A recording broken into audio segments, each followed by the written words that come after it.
let us see yet another version of completeness. We are going to show that the monotone convergence theorem actually implies completeness. So we could have taken the monotone convergence theorem as an axiom instead of the axiom of completeness.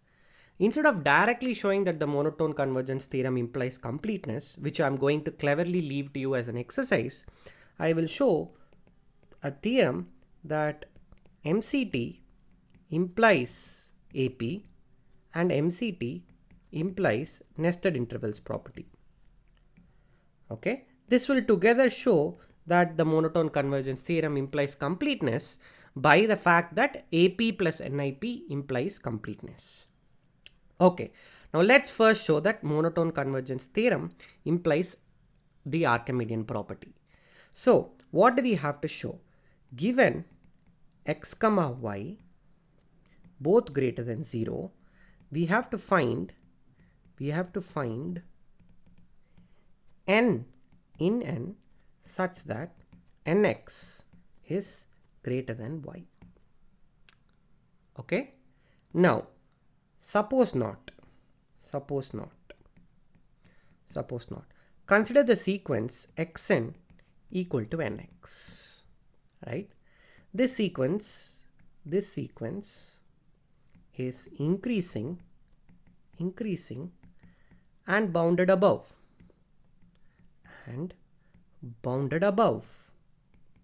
Why? Because y is an upper bound. Okay, by monotone convergence theorem, xn should converge, but it does not. Because it is not Cauchy. I leave you to check why it is not Cauchy. It's rather easy. Okay, that was really short. The monotone convergence theorem immediately gives the Archimedean property. Now, next, equally easy is the fact that monotone convergence theorem implies the nested intervals property. So, let A and Bn be a sequence or be nested closed intervals. Okay, here again it's very clear, An is an increasing sequence bounded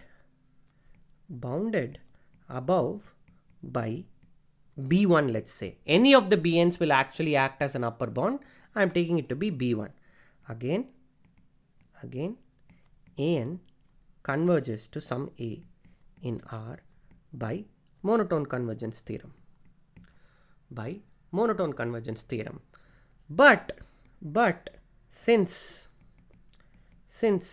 An is entirely contained in A1 B1, that means A is contained in A1 B1. Similarly B is contained in A is contained in A2 B2. A is contained in A2 B2 and so on. So A is in fact there in the intersection of A and B. Okay, so I want you to think why A is there in A1 B1 and similarly why A is there in A2 B2. Okay, you can either use the fact that these intervals are closed or use the fact that each one of these ANs have every single Bi as an upper bound. You can use multiple arguments to see that this element A will have to belong to every single A and Bn.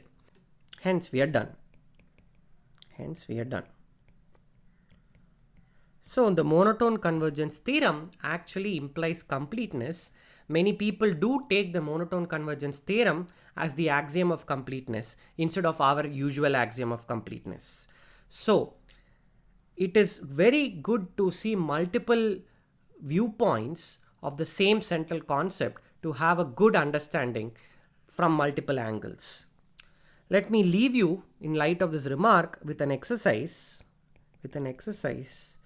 Does the Bolzano-Weierstrass theorem That is the fact that any bounded sequence has a convergent subsequence. Does the Bolzano-Weierstrass theorem imply completeness? Of course, the same can be asked. Does it imply the nested intervals property? Does it imply the Archimedean property? Please do think about this.